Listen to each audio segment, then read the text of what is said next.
I'm Geoff Nimnick. And I'm Rick Paulette. And we're the hosts of The Last Stand. Coyote hunting is my passion. And coyote calls are my livelihood. And together we aim to bring you the best predator hunting tips, tricks, and tactics, right down to The Last Stand. The Last Stand, presented by Lucky Duck Predator Calls. We are the masters of deception. Daniel Defense, manufacturing freedom. Swagger Bipods, shoot with confidence, shoot with swagger. Hornady, accurate, deadly, dependable. So our final morning in Kansas, once again, we meet up with somebody new, a good buddy Jan. We've hunted with him. I've had the chance to hunt with him every year I've been out here. Just a great guy. We meet Jan over at his house. We pick him up. We head to the first stand of the morning, which is one that we've made, every time I've been out here. And I think probably 4 out of the 5 times we've made it, we've called in and killed a coyote there. So third morning in Kansas, last morning, we only have about a half a day to hunt. We've met up with our good buddy Jan. It's always fun coming down here. Every time I've been down here to hunt with Rick, we've met up with Jan. It's always been great. We're walking into this stand. We've made this stand every time. We've killed coyotes on probably 75% of the time we've made it first thing in the morning. Luckily for us this year, it's broken dirt ground. Last year there was some milo in here. We just couldn't see the coyotes coming to the call, but it should be really good now. We parked off the highway. We're making about a 600-800 yard walk into the stand. We're gonna be looking down over some broke ground, dirt fields. We're calling down into a big bottom, just a real big transition area. So hopefully we can get set up without these coyotes knowing we're there. And it's about as close to a guarantee as a coyote hunter could ever want. We walk in, just as we expected. The wind's light and variable, 6-8 miles an hour. It's cold, got down to low 20s that night. Everything's crisp. Got a little dusting of snow the night before. So we have 3 shooters, so the wind's kind of going from right to left on this stand. So Rick's gonna stay up here with the call. Him and Jan will be able to cover all this. I'm gonna slip around the side here about 75 yards, just in case a coyote comes out of this bottom down here and tries to go for wind. I can get that shit coyote killed, but they'll be able to cover everything else. So I'll sneak down there. So we get down in there. I like to go on the downwind side with Max. The main camera and Rick and Jan stay up kind of off a point where they can really see anything coming off this cut, bean field. And as I'm sitting there waiting for Rick to get the call set up and get the camera set up, we noticed 2 coyotes kind of trotting out there about 450 yards, and they weren't spooked. They weren't looking at us all, but they were just naturally kind of going that way. Start the call, Rick, they're leaving. And the call doesn't get fired up for a couple minutes, and those 2 coyotes kind of venture over the hill. I'm all set up, ready to go. Rick's still getting set up down there. He hasn't started the call yet, but 2 coyotes were kind of working their way out in that flat out there about 450 yards. They weren't looking at us. I think they're just on the move. I don't know if we'll call them back in. The bad part is the wind's blowing just like that. So if they do try to come in, they're probably going to be already clear down on the downwind side. It'll be tough to get those coyotes killed. So hopefully there's still a coyote or 2 in this big bottom out in front of us. And just about the time Rick fires up the call, a 3rd coyote comes out of that same bottom and starts heading in that same direction, but it gets, maybe 50 yards up the hill, and then it hears the call and it turns and looks. And it's always cool to see this. The coyote kind of stopped and looked at us and kind of evaluated it for a second, it seems like, and then here he came. All right, this one's coming. He's about 450. He was following those other 2, but he's turned. He's coming into the call now. He's not running hard. He's just kind of on a good trot. Probably take him a couple minutes to get here. Don't get tunnel vision here, though. A lot of people get early on a stand. If you spot a coyote out there that far, people kind of get tunnel vision on him. You could have another coyote come running in that's even closer. Yeah, this coyote's definitely coming to the call. He wasn't on a dead run, but he was on a good trot. I knew it was going to take him maybe 2 minutes to get to us. And he disappears behind some trees. And there he is, pops out at 125 yards. All right, he's making a beeline right for the call here.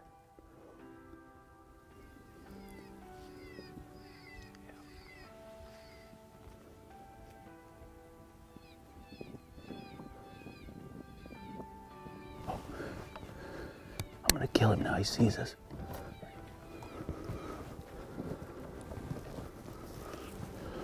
All right, there, you ready? All right, here we go.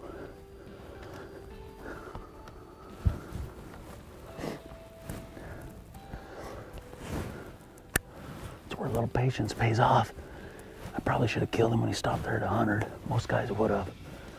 Working the cameras, we're trying to get the best footage for you guys, but you know, he checked up a little bit, saw something he didn't like. He never really looked at us. He was looking over towards Rick. Then he turned and kind of went, you know, coyote like that, you know they're gonna stop, just be patient. He stopped there, down there about 160, 170 yards. Looks like it got him right behind the shoulder. He spun and ran just a little bit, but he piled up right in that tree. But I felt like it was a good shot. The coyote kind of spun real quick and then took off running down into the trees. You know, we had the first coyote of the morning. So when I walk down here, a lot of times where the coyote was, I always try to get a coyote's perspective of our stand. And you know, that coyote, he was coming in pretty good, and he checked up and he looked, and then he kind of started flaring off. And so you get down here to where that coyote is, and you look back, and you can kind of see just the way those guys were on that corner of that point right there. I think that coyote just had one of them skylined. And when you get skylined like that, even if you're not moving, it's just enough that coyote thinks, you know, that's not right. And that's what I think spooked that coyote off. But nonetheless, a little short tracking job up here, we should have him.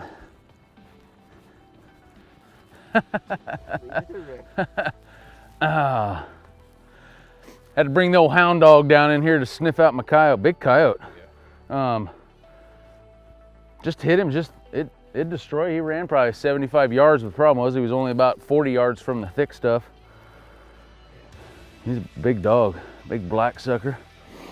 Looks like the one that picked it. Did you tell him when we were leading the way with Jan, and coyote standing right up here just glaring at us, and he peeled out down here. Well, that ain't even the half the story. When we sat down, there was two of them leaving, just trotting up there, going, and you hadn't fired up the call, and they just kept going. And then hear this one come out of there, following them, and then that's about the time you turn the call, and he turned around and come right, run right down through the corner and come right up. Oh, so there were two. So that's a different coyote. If you would have, there was 3 coyotes in there.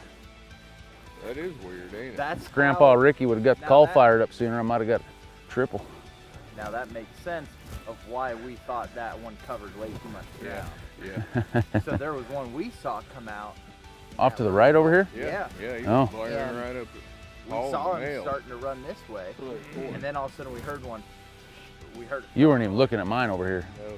No, And we were like, "Whoa, how did that coyote cover that much ground that?" I was gonna say, I was like, this. Well, this one saw you guys from his angle coming out. He had you guys skylined on the corner.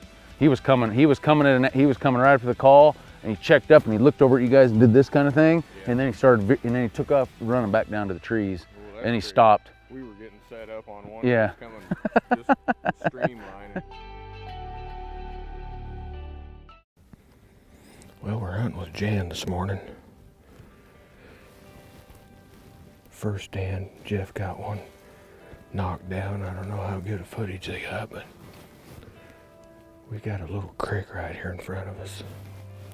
Winds from right to left. Called bobcats in here before. Plenty of coyotes. I'm gonna start out with some lip squeaks, real low volume. I'll wait a couple minutes and then go to a rabbit. Still low volume. About the 5-minute mark, I'll probably start bringing the volume up a little. It's pretty calm. We've been using the Revolt yesterday for sure when it was windy. Probably break the riot out here in a little while.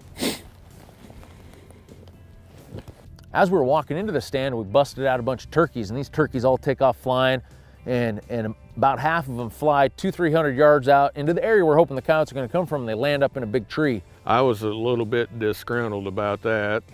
I played baby cottontail, and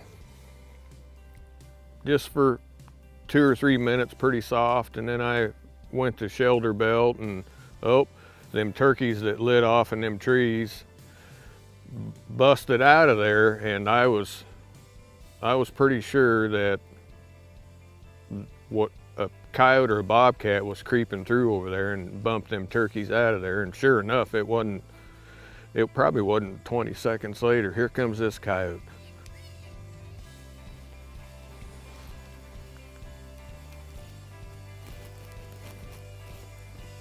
Woo! Woo!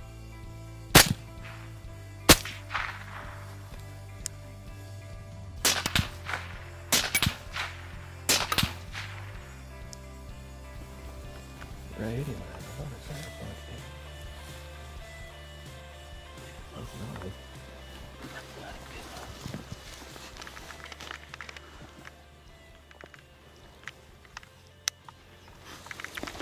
We actually had a better vantage point than they did.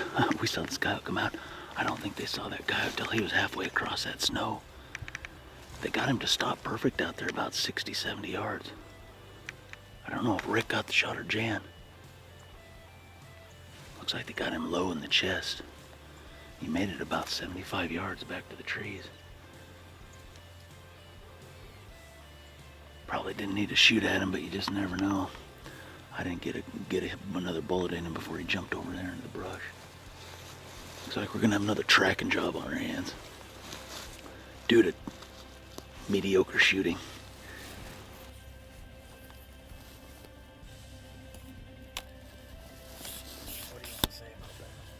I don't know. Must have pulled it a little bit or something. I don't know. No comments. Go look for him.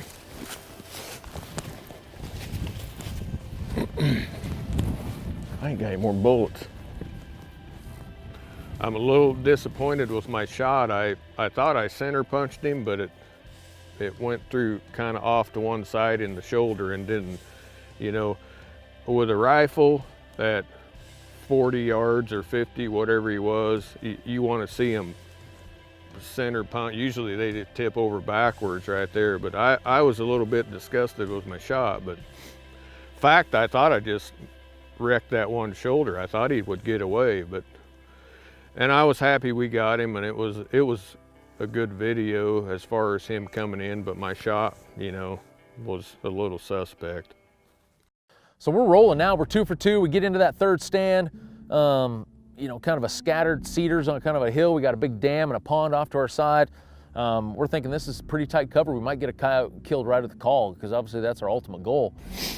All right, this is stand number 3.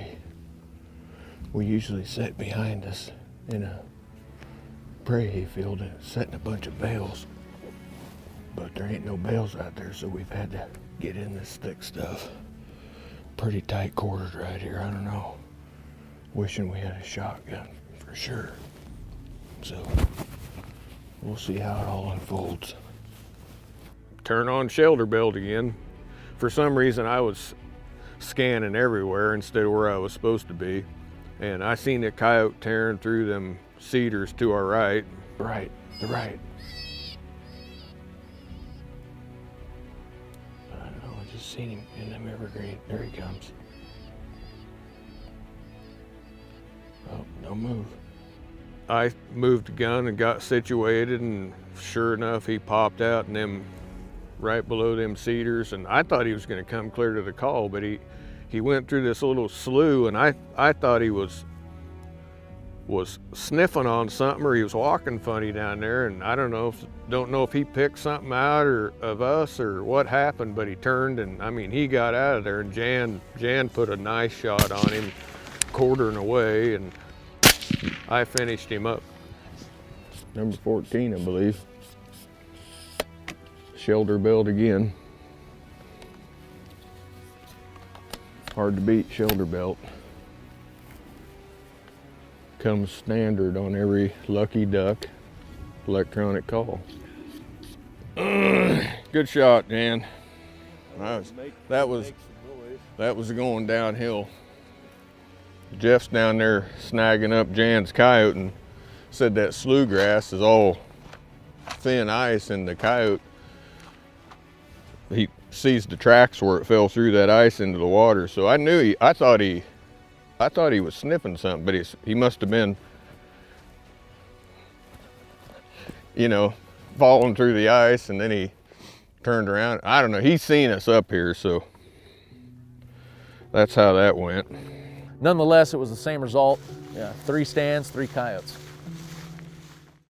So we have time to make one final stand before Jan has to head out. So we go to his last little honey hole he has saved up for us. We get in, we didn't know what the crop situation was gonna be. Where we originally wanted to sit, the Milo was still standing. So we decided to loop around and get the wind right and come in and sit on this tree line, which gave us a little bit better vantage point. As far as us sitting in the shade and the coyotes coming to the call, we'll be looking back into the sun. We had a plowed bean field that we set the call out in. And the funny thing was, Sean, the camera guy, he's actually just doing a quick pan of the stand. The call hadn't been running 30 seconds. And as he's panning, here comes the coyote right over the hill. Nice. Bird's kind of dark. Huh?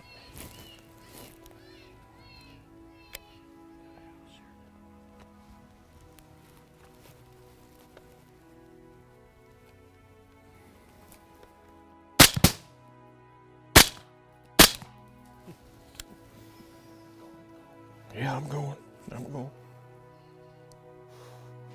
He didn't quite get to the call, and I was tracking him in the scope, and what cracked me up was that I saw the expression on his face that he knew he had been had. When he smelled that call, or me walking out there setting it out there, he had that, oh,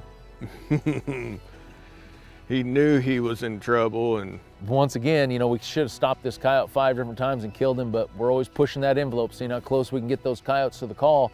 And that coyote got probably 5 yards downwind of the call, and he whipped around, and Rick was quick on the trigger.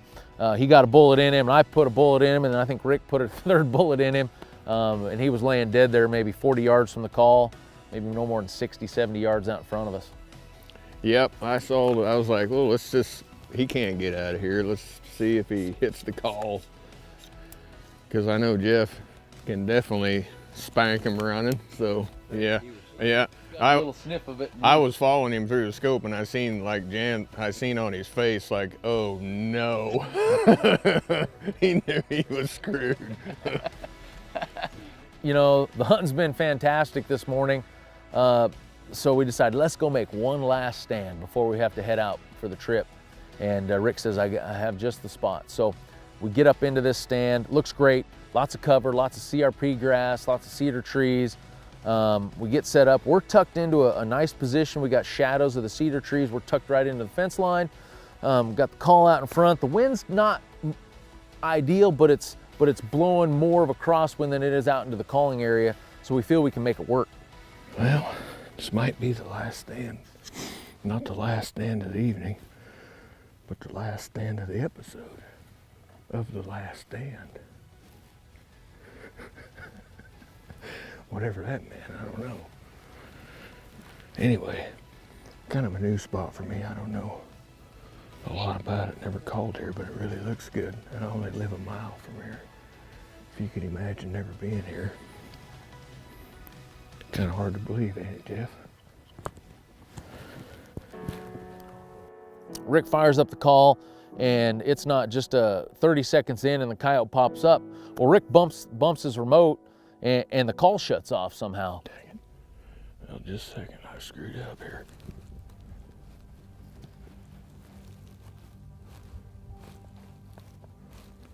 Hold on. The coyote's standing out there looking, wondering, you know, why'd the sound stop? And he's probably 250 yards, and I start lip squeaking, thinking he might be able to hear it. Maybe it holds his attention while Rick's getting the call fired back up.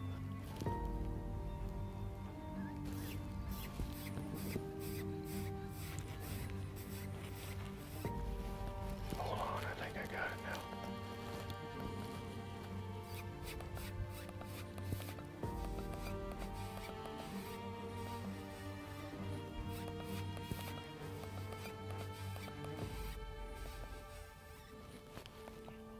Hold on.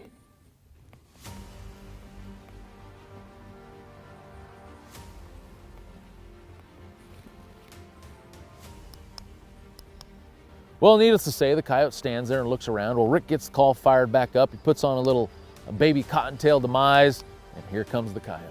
Yep, he bought it. Well, He's looking for a reason not to. I'm gonna swing over here in a second.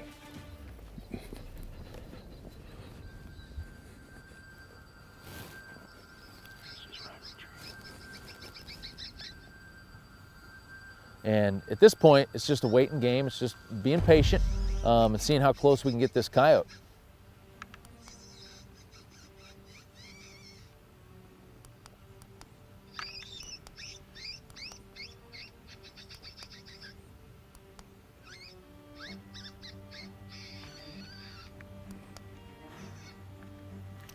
As the coyote approaches, he disappears down in this dip. And at that point, we really don't know, is the coyote gonna come and pop up straight at the call? Is he gonna circle downwind? So Rick and I got situated. As soon as that coyote disappeared, we moved our guns.